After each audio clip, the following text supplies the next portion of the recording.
ધોરણ 12 સાયન્સ રસાયણ વિજ્ઞાન પ્રકરણ નંબર 3 અને એના લેક્ચર નંબર 6 ની અંદર આજે આપણે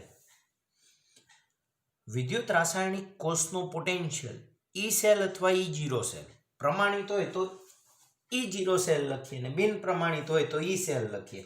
આપણે નણસ સમીકરણની મદદથી જે દાખલા ગણ્યા હતા એની આગળનો એક ભાગ છે. તમને બધાને યાદ છે કે નણસ સમીકરણની મદદથી આપણે સંતુલન અચળાંક શોધવાના દાખલાની ચર્ચા કરી હતી. હવે આપણે વિદ્યુત રાસાયણિક કોષનો પોટેન્શિયલ ઈ સેલ અથવા E0 સેલ એને ગિબ્સની મુક્ત ઉર્જા ડેલ્ટા G સાથે સંબંધ દર્શાવતા સમીકરણની ચર્ચા કરીએ. તો આજે આપણે ટોપિક ભણીએ વિદ્યુત રાસાયણિક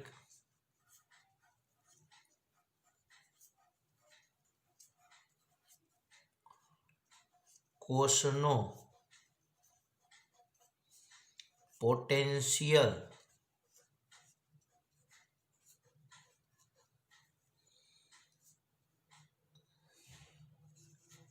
અને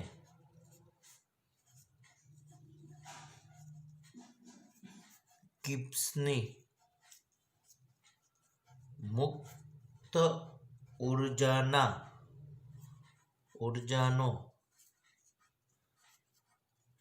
સંબંધ દર્શાવતું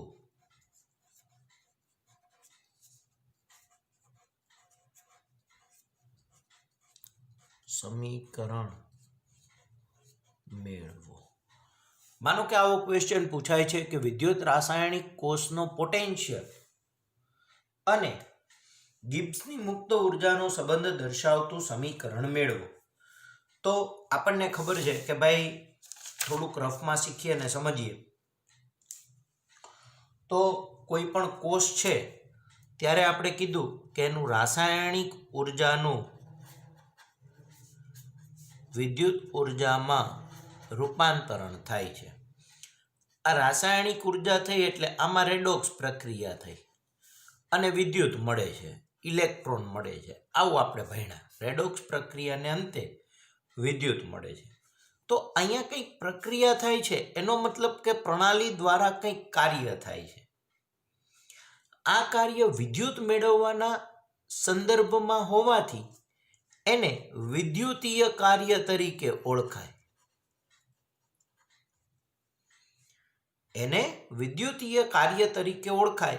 અને કોઈ પણ પ્રણાલી, આપણને ખબર છે કે પ્રણાલી આપમેળે કાર્ય કરે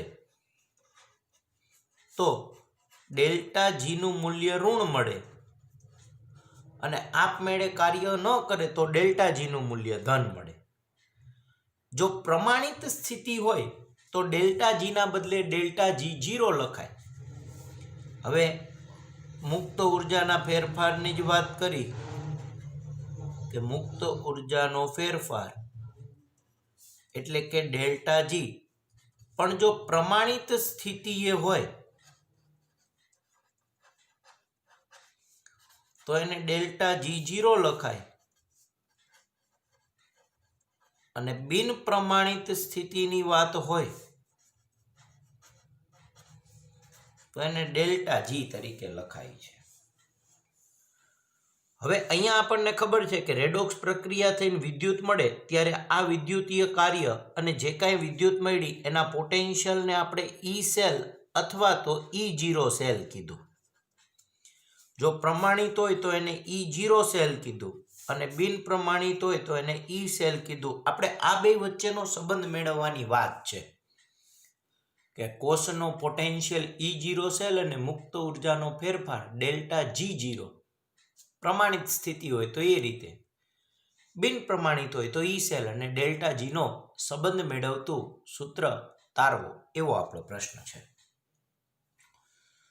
તો 1 સેકન્ડમાં થયેલ વિદ્યુતીય કાર્ય એ વિદ્યુતીય પોટેન્શિયલ અને પસાર કરેલા વિદ્યુત ભારના જથ્થાના ગુણાકાર જેટલું હોય છે. આપણે એવું કહી શકીએ કે 1 સેકન્ડમાં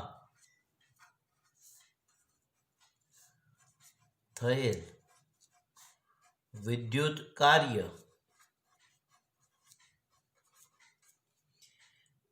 એ વિદ્યુતીય પોટેન્શિયલ એટલે કે કોસ પોટેન્શિયલ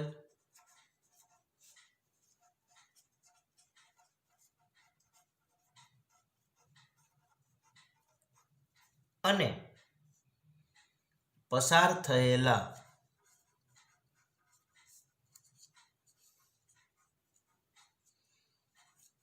કુલ વિદ્યુત ભારના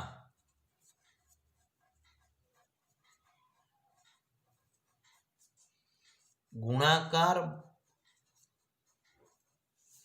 જેટલું હોય છે.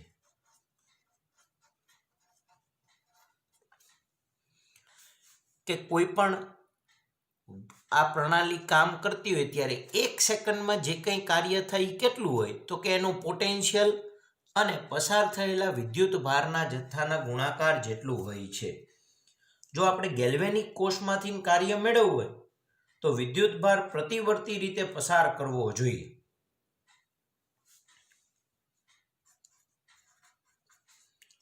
જો આપણે ગેલ્વેનિક કોષમાંથી મહત્તમ કાર્ય એટલે વધુમાં વધુ કેટલું કાર્ય થઈ શકે મેળવવું હોય તો વિદ્યુત ભાર પ્રતિવર્તી રીતે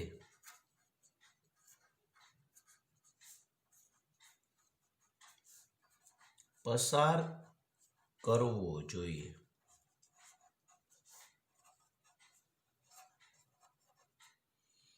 અને આ દરમિયાન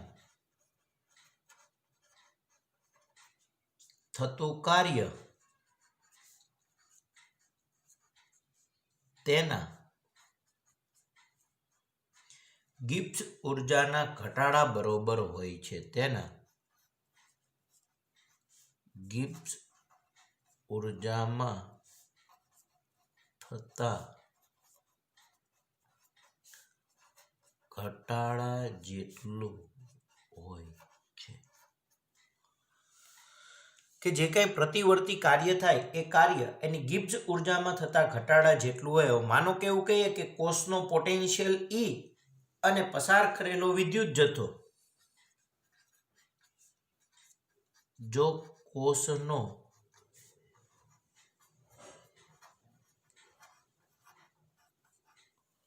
પોટેન્શિયલ E અને પસાર કરેલ વિદ્યુત ભાર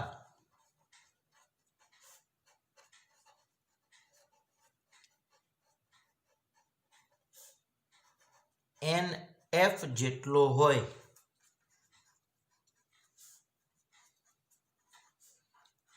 તો ગિબ્સની મુક્ત ઉર્જામાં થતો ફેરફાર, તો ગિબ્સ ઉર્જા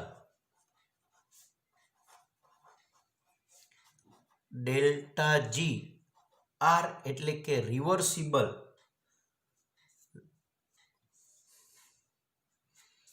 ને નીચે મુજબ દર્શાવી શકાય.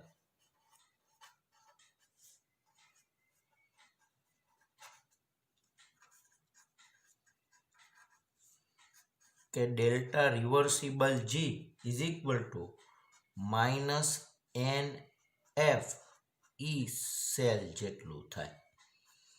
બિન પ્રમાણિત સ્થિતિ છે એટલે ઈ સેલ લખીએ, જ્યાં ડેલ્ટા જી એ ઉષ્માગતિકીય ગુણધર્મ છે.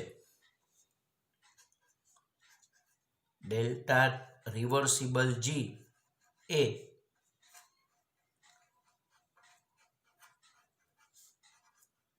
ઉષ્માગતિકીય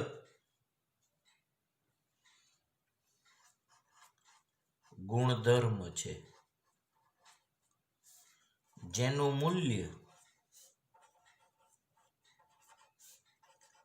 n પર આધારિત છે. હવે આપણે એવું લખી શકીએ કે માનો કે ગેલ્વેનિક કોષની થતી પ્રક્રિયાની વાત કરીએ કે કોષ પ્રક્રિયા આપણી ગેલ્વેનિક કોષની પ્રક્રિયા લખીએ તો તમને આવડે કે Zn solid plus Cu2 plus aqueous gives Zn2 plus aqueous plus Cu solid માટે. હવે આ કોષ પ્રક્રિયા માટે લખીએ તો ઇલેક્ટ્રોનનો ફેરફાર n બરાબર કેટલો થાય તો કે 2 થાય. તો આના માટે લખી શકીએ કે આ પ્રક્રિયા માટે n બરાબર 2 ઇલેક્ટ્રોન હોવાથી delta reversible G is equal to -2fe cell લખાય છે. n બરાબર કેટલા આવ્યા 2 તો -2fe સેલ લખાય છે. હવે માનો કે પ્રક્રિયાને આપણે 2 વડે ગુણી નાખીએ કે પ્રક્રિયા લખીએ કે પ્રક્રિયા અને 2 વડે ગુણો તો 2 મોલ Zn solid વત્તા 2Cu2 plus gives 2Zn2 plus aqueous plus 2Cu solid માટે n બરાબર 4 થાય. તો n બરાબર 4 થાય તો ડેલ્ટા રિવર્સિબલ G બરાબર -4f e સેલ લખાય છે. હવે જો બધી જ સ્પીસીસની સાંદ્રતા અહીંયા જે સ્પીસીસ વપરાય છે એની સાંદ્રતા 1 હોય એટલે કે જો કોષ પ્રમાણિત સ્થિતિએ હોય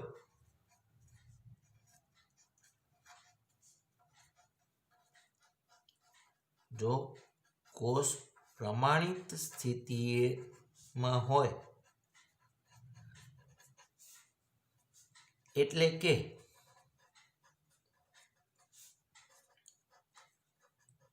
સાંદ્રતા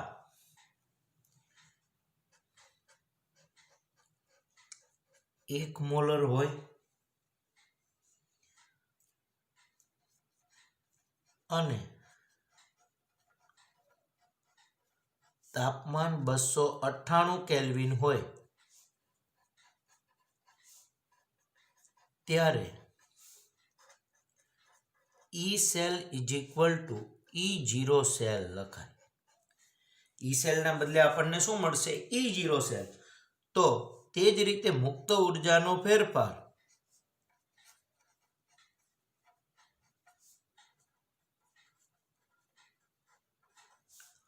delta reversible G is equal to delta 0 reversible G લખાય. એટલે કે delta G is equal to delta G0 લખાય. માટે એના ઉપરથી લખી શકાય કે delta reversible G0 is equal two -NF E0 cell લખાય છે. એક સમીકરણ આ અને બીજું સમીકરણ આ. બિન પ્રમાણિત સ્થિતિઓ હોય તો આ વપરાય અને પ્રમાણિત સ્થિતિઓ હોય તો delta G0 is equal two -NF E0 cell લખાય છે. હવે આ જ ઉપરાંત આપણે મુક્ત ઉર્જાના ફેરફાર પછી રાસાયણિક પ્રક્રિયાના સંતુલન અચળાંકનું મૂલ્ય પણ ગણી શકીએ છીએ.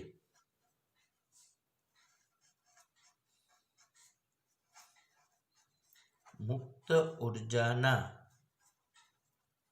ફેરફાર પરથી રાસાયણિક પ્રક્રિયાના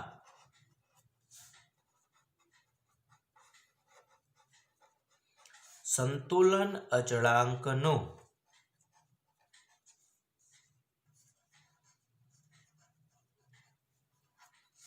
સંતુલન અચળાંક એટલે કે Kc નું મૂલ્ય પણ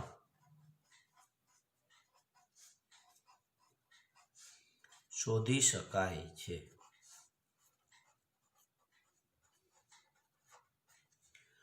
કે રાસાયણિક પ્રક્રિયાના સંતુલન અચળાંકનું મૂલ્ય શોધવું હોય તો આપણી માટે સૂત્ર છે કે delta G0 is equal to -RT ln Kc લખાય છે. Delta G zero is equal to minus RT LN KC, એટલે કે એના ઉપરથી લખાય કે delta G zero is equal to minus 2.303 RT log KC લખાય છે.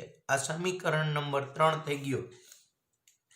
અત્યારે હાલ પૂરતું આ સમીકરણનો ઉપયોગ કરીને આપણે કેસી ગોતવાનું સૂત્ર દાખલો ભણવાનું નથી, પણ કોઈક વખત આવો પરીક્ષામાં દાખલો પૂછાઈ શકે ખરો કે ડેલ્ટા જી ઝીરો ઉપરથી આપણે સંતુલન અચળાંક મેળવવાનો દાખલો ભણી શકીએ.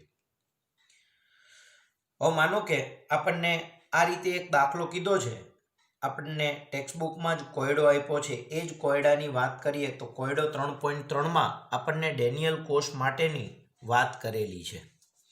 એવો જ હું તમને એક વધારાનો દાખલો ગણવા માટે આપું છું, પણ પહેલા અહીંયા સમજીએ કે કોયડો 3.3 એની રકમ આપી છે કે ડેનિયલ કોષ માટે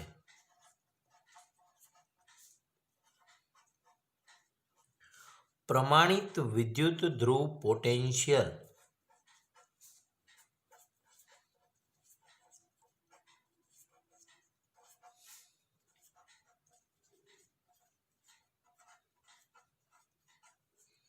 .1 વોલ્ટ છે.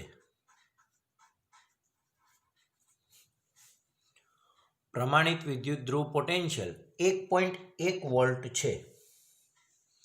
પછી પ્રક્રિયા આપી છે કે Zn solid plus Cu2 plus aqueous gives Zn2 plus aqueous plus Cu solid માટે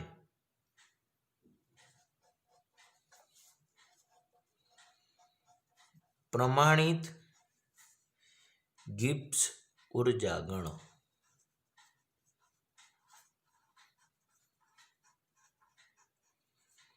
હવે સમજો, અહીંયા તો તમને રકમમાં પ્રમાણિત વિદ્યુત ધ્રુવ પોટેન્શિયલ આપ્યો છે, પણ કદાચ ન આપ્યો હોય ને ડાયરેક્ટ આમ પૂછે ને તોય તમે દાખલો ગણી શકો ખરા.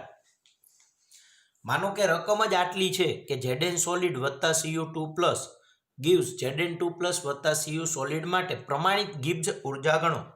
તો તમારે આના માટે પ્રમાણિત ગિબ્સ ઉર્જા ગણવાની હોય તો તમને ખબર પડે કે આનું ઓક્સિડેશન થયું, આનું રિડક્શન થયું, એટલે આ એનોડ બનશે ને આ કેથોડ બનશે. તો એના ઉપરથી આપણે E0 સેલ શોધીએ કે E0 cell is equal two E0 reduction potential of cathode minus E0 reduction potential of anode.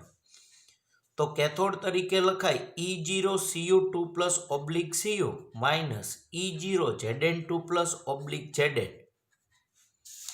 હવે Cu2 પ્લસ વાળો પોટેન્શિયલ છે 0.34 વોલ્ટ માઇનસ Zn નો છે માઇનસ 0.76 વોલ્ટ. તો માઇનસ માઇનસ પ્લસ થઈ ગયું એટલે 0.34 વત્તા 0.76 આ જવાબ આવશે 1.1 વોલ્ટ. તો આપણને એના ઉપરથી E0 સેલ મળી ગયું કે 1.1 વોલ્ટ. પણ અહીંયા ગોતવાની જરૂર નથી, કારણ કે રકમમાં જ આપ્યું છે. જો પ્રમાણિત વિદ્યુત ધ્રુવ પોટેન્શિયલ 1.1 વોલ્ટ છે. માનો કે એવું ન લખ્યું હોય તો મેં તમને કીધું એમ કે આ રીતે તમારે પોટેન્શિયલ ગણી નાખવાનું. હવે તમારે ગોતવાનું છે શું? પ્રમાણિત ગિબ્સ ઉર્જા. તો ડેલ્ટા જી ઝીરો ગોતવાનું થયું. તો ડેલ્ટા જી ઝીરોનું સૂત્ર આ થશે કે ડેલ્ટા જી ઝીરો બરાબર માઇનસ NF E0 સેલ. તો એના ઉપરથી આપણે લખીએ કે ડેલ્ટા જી ઝીરો રિવર્સિબલ બરાબર માઇનસ NF E0 સેલ થાય, જ્યાં n બરાબર 2 ફેરાડે એટલે એની કિંમત લખવાની 96,487 કુલમ પ્રતિ મોલ.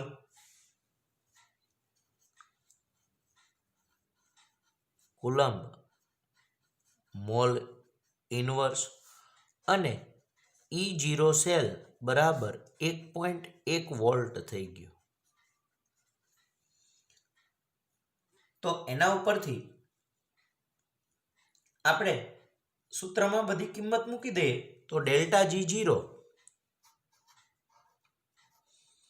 બરાબર માઇનસ n એટલે 2 ગુણ્યા 96,487 ગુણ્યા 1.1 આ બધાનો ગુણાકાર ભાગાકાર કરીએ તો જવાબ આવે છે માઇનસ 21,227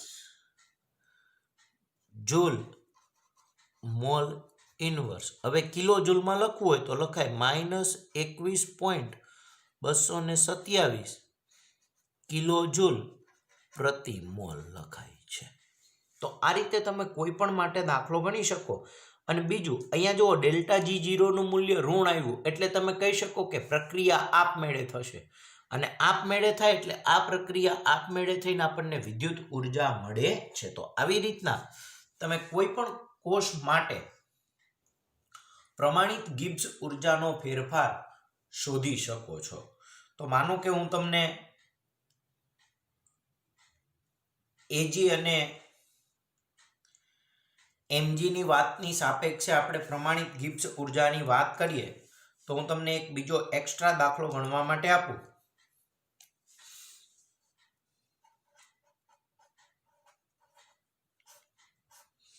તો મેગ્નેશિયમ અને એજી લઈ તો મેગ્નેશિયમનું શું થશે તો ઓક્સિડેશન ને એજી નું શું થશે રિડક્શન. તો આપણે લખીએ કે MG solid plus 2Ag plus aqueous gives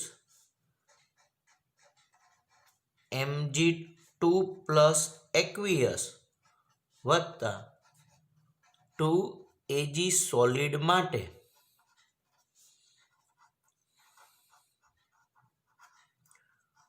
પ્રમાણિત ગિબ્સ ઉર્જા ગણો.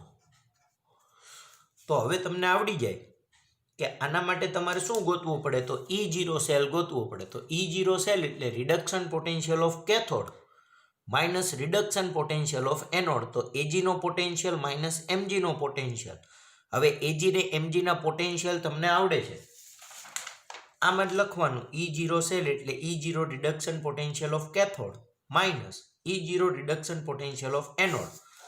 હવે કેથોડ તરીકે અહીંયા Ag કરે એનોડ તરીકે Mg કામ કરે. Ag નો પોટેન્શિયલ માઇનસ Mg નો પોટેન્શિયલ જે આવે એ જવાબ લખો. આ સૂત્રમાં હવે n બરાબર 2 ઇલેક્ટ્રોન થશે એટલે 2 લખો. 96,487 પોટેન્શિયલ ગણો એટલે તમને ડેલ્ટા G0 નું મૂલ્ય મળી જાય છે. તો આ રીતે તમારે ડેલ્ટા G0 નું મૂલ્ય શોધી શકાય છે. તો તમને બધાને આટલું આવડશે. હવે એના પછી આપણી ટેક્સ્ટ બુકમાં ભાઈ ખાસ ધ્યાન રાખીએ અહીંયા એક પાર્ટ પૂરો થઈ ગયો. કયો પાર્ટ પૂરો થયો તો રાસાયણિક ઉર્જાનું વિદ્યુત ઉર્જામાં રૂપાંતરણ વાળો ટોપિક છે એ ભાગ છે એ પૂરો થયો.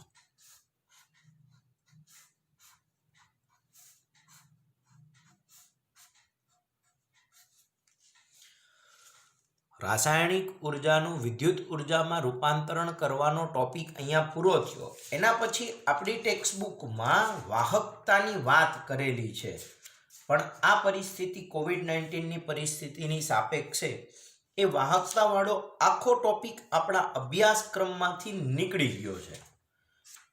વાહકતાવાળો આખો ટોપિક આપણા અભ્યાસક્રમમાંથી નીકળી ગયો છે અને આપણે સીધું જ વિદ્યુત વિભાજનની વાત કરવાની છે. વિદ્યુત વિભાજન અને વિદ્યુત વિભાજનીય કોષ. તો આપણે એક નવો ટોપિક ભણીએ વિદ્યુત વિભાજન અને વિદ્યુત વિભાજન કોષ.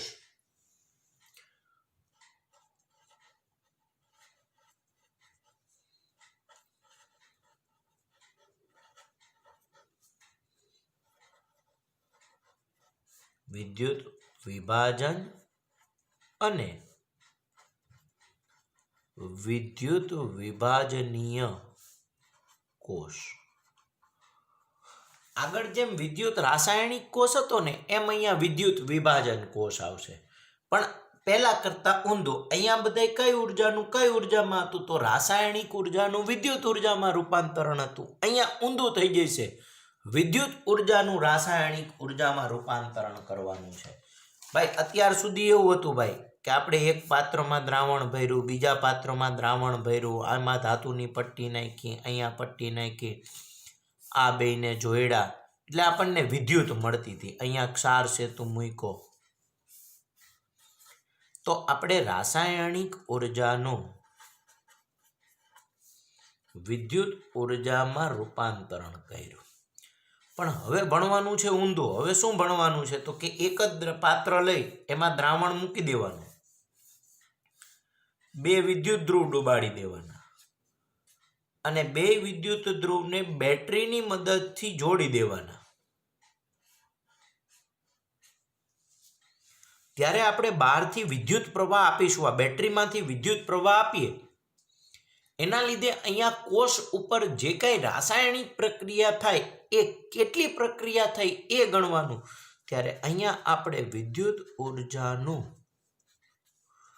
રાસાયણિક ઉર્જામાં રૂપાંતરણ કરીશું. અહીંયા આપણને વિદ્યુત મળે એ ગોતતા હતા. પોટેન્શિયલ ગોતો ભાઈ 1.1 પોટેન્શિયલ મળ્યો, અહીંયા કંઈક બીજો પોટેન્શિયલ મળશે તો એ વિદ્યુત પોટેન્શિયલ મળ્યો. હવે આપણે વિદ્યુત આપવાની ભાઈ 1.1 વોલ્ટ વિદ્યુત પ્રવાહ પસાર કરી 15 એમ્પિયર પસાર કરી તો કેટલું વિદ્યુતીય કાર્ય થશે? માનો કે આ દ્રાવણ આપ્યું છે ને એવું કીધું છે કે 15 એમ્પિયરનો પ્રવાહ 1 કલાક પસાર કરવામાં આવે તો કેટલી નીપજ મળશે? તો અહીંયા આપણને વિદ્યુત પ્રવાહ આપ્યો કે ભાઈ આટલો વિદ્યુત પ્રવાહ આટલા સમય માટે પસાર કર્યો તો કેટલી નીપજ મળી? તો આ ઉર્જા એટલે આપણી વિદ્યુત ઉર્જા થઈ અને નીપજ મળી એ આપણી રાસાયણિક ઉર્જા થઈ. તો એના ઉપરથી કહી શકાય કે વિદ્યુત ઉર્જાનું રાસાયણિક ઉર્જામાં રૂપાંતરણ થયું. વિદ્યુત ઉર્જાનું રાસાયણિક ઉર્જામાં રૂપાંતરણ થયું. તો એની સાપેક્ષે આપણે ચર્ચા કરીએ. તો હવે એક નવો ટોપિક ભણીએ, વિદ્યુત વિભાજન અને વિદ્યુત વિભાજનીય કોષ. વિદ્યુત વિભાજન કોષ અને વિદ્યુત વિભાજન સમજાવો તો વિદ્યુત ઉર્જાનું રાસાયણિક ઉર્જામાં રૂપાંતરણ કરતા ઉપકરણને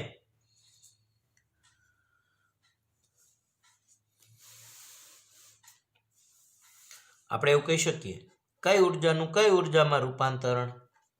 તો વિદ્યુત ઉર્જાનું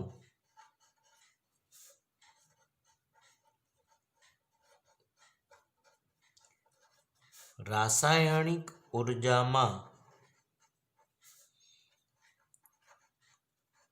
રૂપાંતરણ કરતા કોષને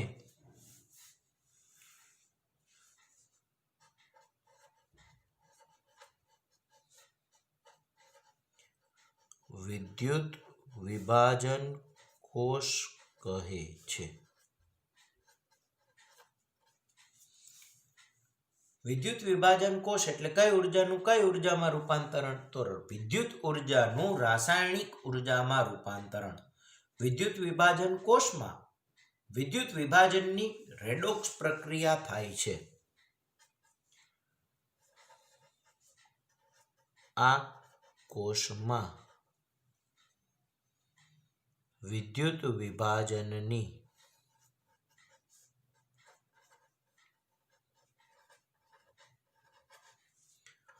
રેડોક્સ પ્રક્રિયા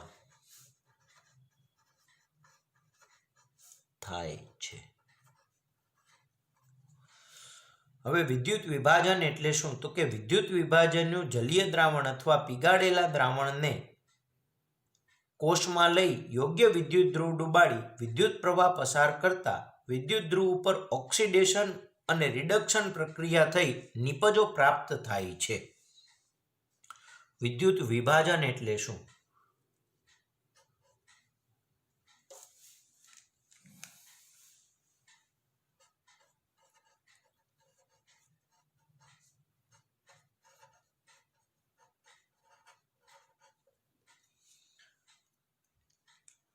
કે વિદ્યુત વિભાજ્યના જલીય દ્રાવણ અથવા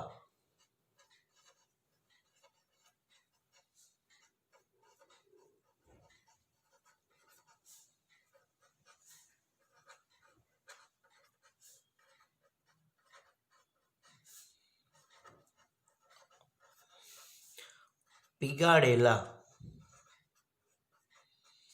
વિદ્યુત વિભાજ્યના દ્રાવણમાં પીગાળેલા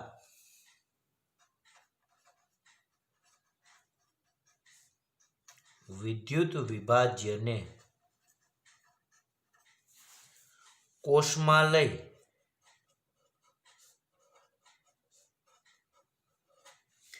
યોગ્ય વિદ્યુત ધ્રુવો ડુબાડી કોષમાં લઈ તેમાં યોગ્ય વિદ્યુત ધ્રુવો ડુબાડી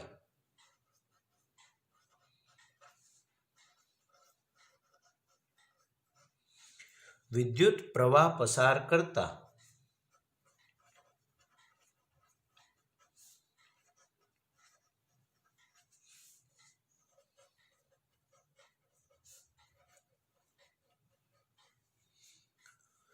વિદ્યુત ધ્રુવ ઉપર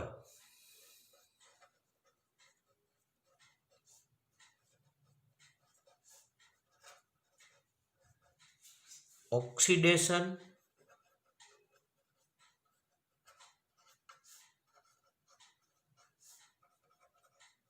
અને રિડક્શન પ્રક્રિયા થઈ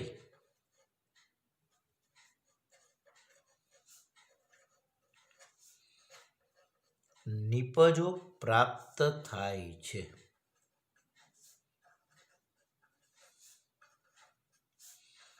આ ઘટનાને વિદ્યુત વિભાજન કહે છે.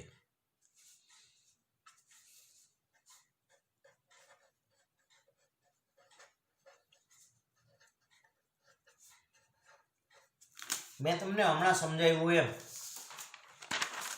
કે અહીંયા વિદ્યુત વિભાજ્યનું જલીય દ્રાવણ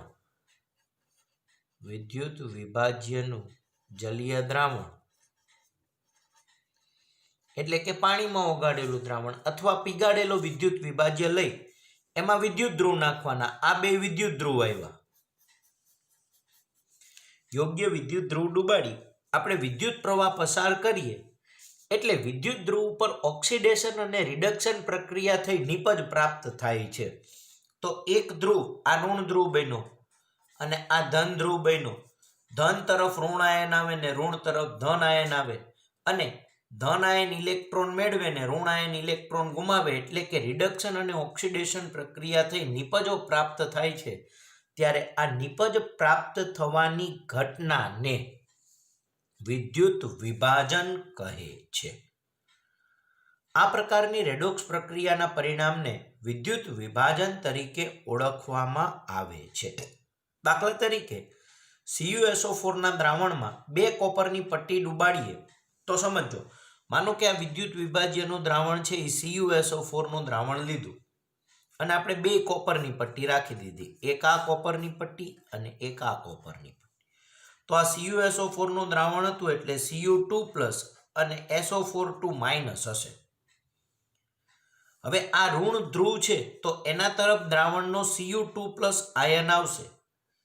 તો Cu2+ આયન એ 2 ઇલેક્ટ્રોન મેળવી અને Cu સોલિડ બનાવે એટલે Cu2+ + 2 electron minus gives Cu solid. તો આ ઋણ ધ્રુવ ઉપર કોપર સોલિડ જમા થતું જાય છે અને આ ધન ધ્રુવ ઉપર આ કોપર હતો એટલે આ ઋણ ધ્રુવની પ્રક્રિયા લખી અને ધન ધ્રુવમાં કોપર હતો તો આ કોપર દ્રાવણમાં જશે એટલે Cu solid gives Cu2+ + 2 electron minus. તો ધન ધ્રુવ ઉપર કોપરનું ઓક્સિડેશન થશે અને ઋણ ધ્રુવ ઉપર કોપરનું રિડક્શન થશે. હવે રિડક્શન થયું એટલે આને કહેવાય બેટા કેથોડ અને ઓક્સિડેશન થયું એટલે આને કહેવાય એનોડ. તો અહીંયા ધન વાળો એનોડ બને અને ઋણ વાળો કેથોડ બને. આમાં ઊંધું હતું, આમાં આપણે માઇનસ એનોડ લખતા, ક્ષાર સેતુ ને કેથોડ ઉપર પ્લસ લખતા. અહીંયા કેથોડ વાળો પ્લસ ને એનોડ વાળો માઇનસ હતો, અહીંયા કેથોડ વાળો માઇનસ બને ને એનોડ વાળો પ્લસ બને. આના કરતા ઊંધું થઈ ગયું કારણ કે પ્રક્રિયા જ ઊંધી થઈ ગઈ. અહીંયા રાસાયણિક ઉર્જાનું વિદ્યુત ઉર્જામાં રૂપાંતરણ હતું. અહીંયા વિદ્યુત ઉર્જાનું રાસાયણિક ઉર્જામાં રૂપાંતર. એટલે આખી પ્રક્રિયા જ ઉલટાઈ ગઈ. એટલે આ ઘટના આના કરતા ઊંધી થઈ ગઈ. એટલે આ પ્રક્રિયાના કરતા આ ઊંધું જોવા મળે છે. તો એના વિશે આપણે વાત કરીએ કે ઉદાહરણ તરીકે CuSO4 ના દ્રાવણમાં 2 કોપરની પટ્ટી ડુબાડી અને વિદ્યુત વિભાજન કોષની રચના કરીએ.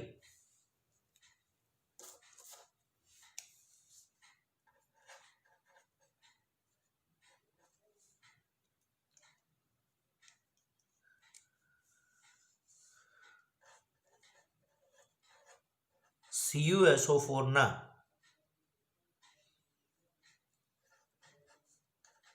દ્રાવણમાં 2 કોપરની પટ્ટી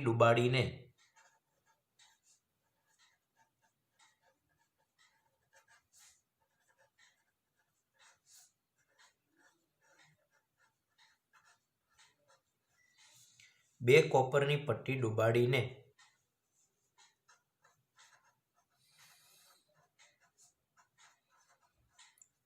વિદ્યુત વિભાજન કોષની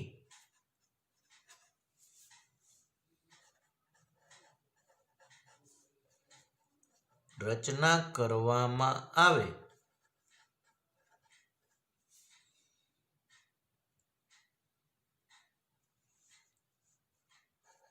અને તેમાંથી વિદ્યુત પ્રવાહ પસાર કરતા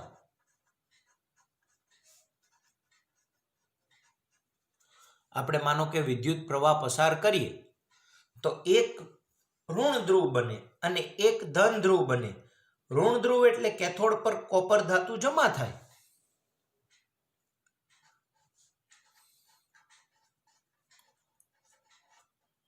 ઋણ ધ્રુવ એટલે કે કેથોડ પર કોપર ધાતુ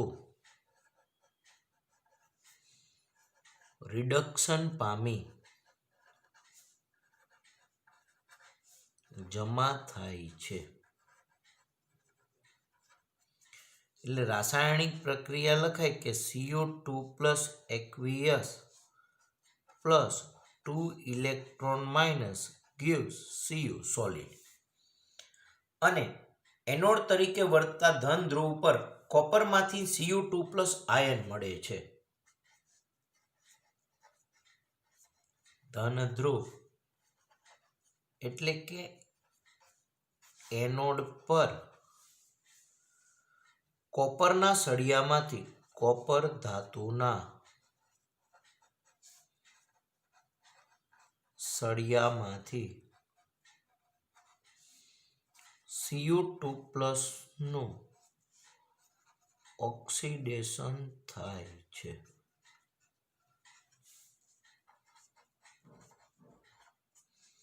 એટલે રાસાયણિક પ્રક્રિયા લખાય કે Cu solid gives Cu2+ aqueous plus 2 electron minus. તો Cu2+ માંથી જેમ Cu solid બન્યું એમ Cu solid માંથી Cu2+ બને છે. હવે આ પ્રક્રિયા દ્વારા અશુદ્ધ કોપરનું શુદ્ધિકરણ કરી શકાય છે.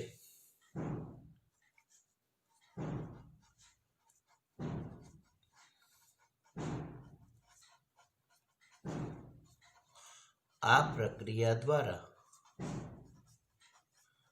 અશુદ્ધ કોપરનું શુદ્ધિકરણ કરી શકાય છે.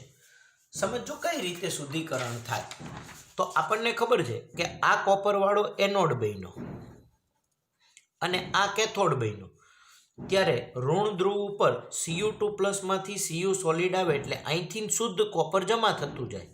અને આ આપણે અશુદ્ધ કોપરનો સળિયો લીધો હોય તો જેમ જેમ કોપર આની અંદર ખવાતું જઈ અને Cu2+ દ્રાવણમાં જતો જશે એમ અશુદ્ધિ છે એ આની નીચે જમા થશે અને એને આપણે એનોડ પંક કહીએ છીએ. તમે ધોરણ 10માં ભણ્યા હશો કે આ રીતે ધાતુનું શુદ્ધિકરણ થાય છે. તો આમાં શું કર્યું આપણે? તો કે અશુદ્ધ ધાતુના સળિયાને એનોડ તરીકે અને શુદ્ધ ધાતુના સળિયાને કેથોડ તરીકે લેવામાં આવે છે. દ્રાવણમાંથી ધાતુ એ કેથોડ ઉપર ધીમે ધીમે જમા થતી જાય અને એનોડ ઉપરની ધાતુ છે એનું ક્ષયન થઈ અને દ્રાવણમાં આવતી જાય. અને દ્રાવણમાં આવતી જાય એટલે આમાં જે અશુદ્ધિ હશે એ અહીંથી છૂટી પડતી જશે ને અહીંયા નીચે બેસે. તો એનોડની નીચે બેઠી એટલે આને એનોડ પંક તરીકે ઓળખવામાં આવે છે. આ ઉપરાંત સોડિયમ, મેગ્નેશિયમ, એલ્યુમિનિયમ જેવી ધાતુને તેના પિગલિત ક્ષારના દ્રાવણમાંથી વિદ્યુત વિભાજનથી નિષ્કર્ષિત કરી શકાય છે, એટલે કે અલગ કરી શકાય છે. કોપરનું શુદ્ધિકરણ આ પ્રક્રિયાથી થાય છે. એ જ રીતે સોડિયમ, મેગ્નેશિયમ અને એલ્યુમિનિયમ જેવી ધાતુના તેના પિગલિત ક્ષારના દ્રાવણમાંથી વિદ્યુત વિભાજન દ્વારા અલગ કરી શકાય છે. તો આજે આપણે ભણ્યા એને ખાસ સમજીએ. સૌથી પહેલા રાસાયણિક ઉર્જાનું વિદ્યુત ઉર્જામાં રૂપાંતરણ કરતો વિદ્યુત રાસાયણિક કોષ અને વિદ્યુત ઉર્જાનું રાસાયણિક ઉર્જામાં રૂપાંતરણ કરતો વિદ્યુત વિભાજન કોષ. આ બેને અલગ અલગ વિચારી લઈએ. વિદ્યુત રાસાયણિક કોષ એટલે રાસાયણિક ઉર્જાનું વિદ્યુત ઉર્જામાં અને વિદ્યુત વિભાજન કોષ એટલે વિદ્યુત ઉર્જાનું રાસાયણિક ઉર્જામાં.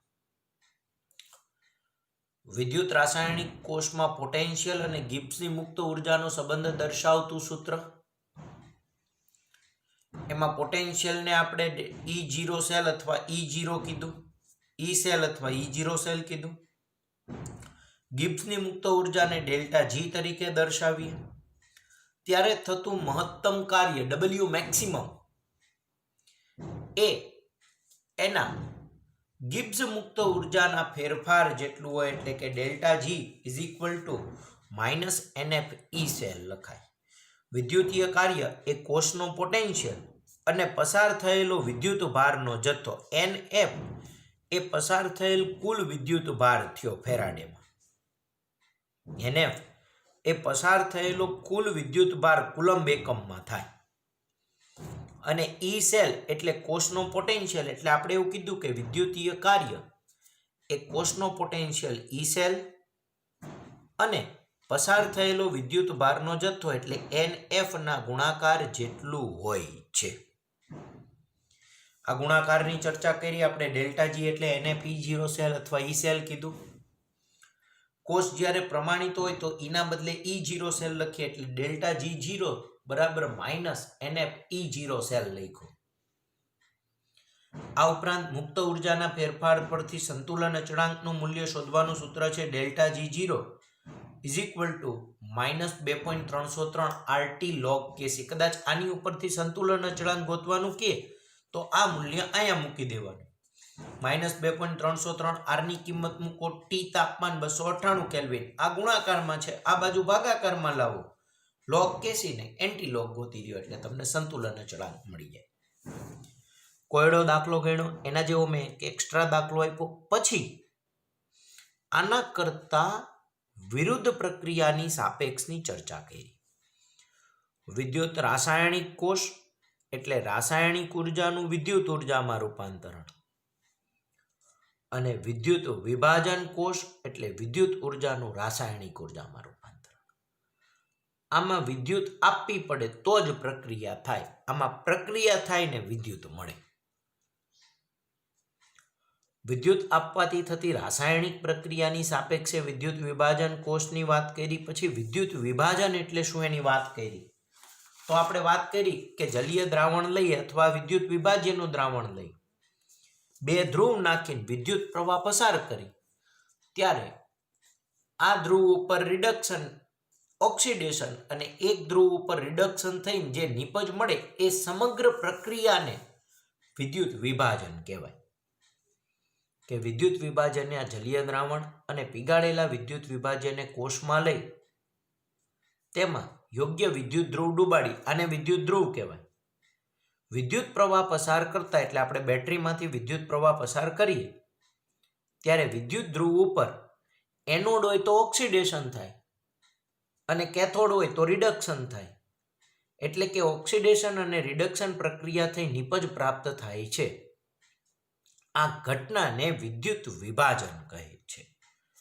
હવે આવું જ એક વિદ્યુત વિભાજનના ઉદાહરણની વાત કરી કે કોપર સલ્ફેટનું દ્રાવણ અને 2 કોપરની પટ્ટી, એક એનોડ તરીકે ને એક કેથોડ તરીકે લઈ અને વિદ્યુત વિભાજન કોષની રચના કરવામાં આવે અને વિદ્યુત પ્રવાહ પસાર કરવામાં આવે તો આ બેટરીનો ધન ધ્રુવ ને આ બેટરીનો ઋણ ધ્રુવ. ઋણ ધ્રુવ હોય એના તરફ ધન આયન આકર્ષાય, ધન ધ્રુવ તરફ ઋણ આયન જાય. હવે આ ઋણ ધ્રુવથી વિચારીએ તો ઋણ ધ્રુવ છે એના તરફ ધન આયન એટલે Cu2+ આકર્ષાણા, તો Cu2+ નું રિડક્શન થઈ અને કોપર સોલિડ મળ્યું. એટલે કે ઋણ ધ્રુવ પર કોપર ધાતુ રિડક્શન પામીને જમા થાય છે. સાથે એનોડ ઉપર શું થયું તો કે આ કોપર છે એ દ્રાવણમાં જાય છે એટલે અહીંયા કોપરનું ઓક્સિડેશન થઈ અને Cu2+ બને છે. તો ધન ધ્રુવ પર કોપર ધાતુના સળિયામાંથી Cu2+ નું ઓક્સિડેશન થાય છે એટલે કે Cu2+ છૂટી પડે છે. આ ઇલેક્ટ્રોન ગુમાવશે, અહીંથી ઇલેક્ટ્રોન અહીંયા જશે, અહીંયાથી અહીંયા જશે અને અહીંયા રિડક્શન થશે. આ પ્રક્રિયા દ્વારા અહીંયા આપણે એનોડ તરીકે જો અશુદ્ધ કોપરનો સળિયો લીધો તો કેથોડ ઉપર જમા થતું કોપર શુદ્ધ મળે છે. એટલે આ પ્રક્રિયાને ધાતુના શુદ્ધિકરણમાં ઉપયોગમાં લઈ શકાય છે. ઘણી વખત MCQ પૂછાય કે ધાતુના શુદ્ધિકરણ માટે કયો કોષ વપરાય, વિદ્યુત રાસાયણિક કોષ કે વિદ્યુત વિભાજન કોષ? તો તમને બધાને ખાસ જવાબ આવડવો જોઈએ કે ધાતુના શુદ્ધિકરણની વાત છે તો વિદ્યુત વિભાજન કોષનો ઉપયોગ થાય છે. વિદ્યુત રાસાયણિક કોષનો ઉપયોગ એમાં થતો નથી. તો વિદ્યુત વિભાજન કોષનો ઉપયોગ ધાતુના શુદ્ધિકરણમાં થાય છે. આ ઉપરાંત સોડિયમ, મેગ્નેશિયમ, એલ્યુમિનિયમ જેવી ધાતુને એના પીગલિત ક્ષારના દ્રાવણમાંથી વિદ્યુત વિભાજન દ્વારા નિષ્કર્ષિત કરવામાં આવે છે. તો ખાસ ધ્યાન રાખીએ, સોડિયમ, મેગ્નેશિયમ અને એલ્યુમિનિયમ જેવી ધાતુને એના પીગલિત ક્ષારના દ્રાવણમાંથી વિદ્યુત વિભાજન દ્વારા નિષ્કર્ષિત કરી શકાય છે. હવે આપણે આ કેટલો પ્રવાહ પસાર કરીએ તો કેટલી નિપજ મળશે એની સાપેક્ષે ફેરાડેના 2 નિયમ અને જુદી જુદી નિપજોની ચર્ચા નેક્સ્ટ લેક્ચરમાં કરીશું. તો આ લેક્ચરને ખાસ ધ્યાનથી સમજીએ. અહીંયા તમારો એક ટોપિક પૂરો થયો. આ બીજો ટોપિક એટલે વિદ્યુત ઉર્જાનું રાસાયણિક ઉર્જામાં રૂપાંતરણ શરૂ થયું. એના થિયરી પોઈન્ટની આપણે નેક્સ્ટ ટાઈમ ચર્ચા કરીશું.